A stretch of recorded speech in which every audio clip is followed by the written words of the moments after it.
بسم اللہ الرحمن الرحیم۔ میرے تمام بزرگ بھائی دوست جتنے بھی سرکاری ملازمین یہاں پر موجود ہیں، میری طرف سے سب کو السلام علیکم۔ خدا نے آج تک اس قوم کی حالت نہیں بدلی، نہ ہو جس کو خیال خود اپنے حالات بدلنے۔ میرے بھائیوں، بات یہ ہے کہ ہمارے افسران اگر ہمارا ساتھ دیں یا اپنے اسٹاف کا ساتھ دیں تو یہ اس حد تک نوبت نہیں آتی۔ میری سوچ کے مطابق افسران بالا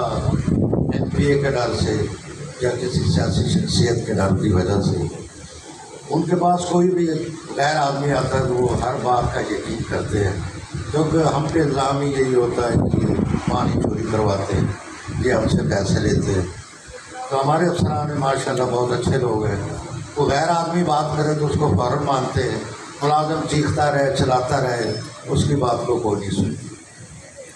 تو یہ جو ایف آئی آر ہوئی ہے ہمارے ملازمین پر ہوئی ہے، یہ بہت ہی افسوس کی بات ہے،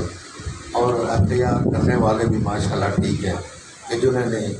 چھوٹے اسٹاف میں پھر فوراً جو ہے نا وہ ایف آئی آر درج کر کے نہ کوئی انکوائری ہوئی، نہ کچھ سنا گیا، نہ کسی بات کو پرکھا گیا، نہ جانچا گیا کہ یہ جو ایف آئی آر ہوئی ہے یہ ہم پہ زیادتی ہوئی، دوسرا پرچہ بھی ہمارے خلاف ہوا۔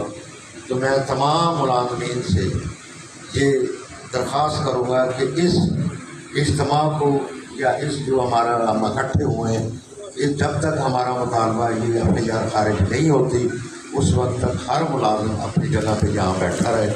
کوئی آگے پیچھے نہ ہو۔ میں صدر اکثر سے بھی بات کر رہا ہوں، ان سے بھی یہ میری ریکویسٹ ہے کہ وہ ہمارے ساتھ چلیں۔ ہمارے افسر کے جتنے بھی یونٹ ہیں، محمد احمد بھٹو صاحب بھی ہمارے ساتھ ہیں، تو جو جتنے بھی ہمارے ملازمین ہوں یہ ہمیں ڈی پی او کے پاس جانا چاہیے، ہمارے ایس سی صاحب کو ہمارے ساتھ جانا چاہیے، ہمارے ایکشن صاحب کو ہمارے ساتھ جانا چاہیے، اور اس ایف آئی آر کو پھر فوراً خارج کیا جائے۔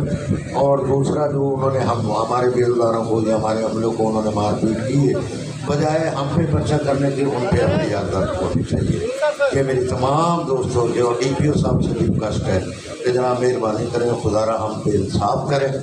بلکہ یہ جو ہم پہ ظلم ہم پہ ہوا ہے تو یہ جو سیاسی پرچے ہیں یہ مہربانی کر کے ان کو خارج کیا جائے۔ السلام۔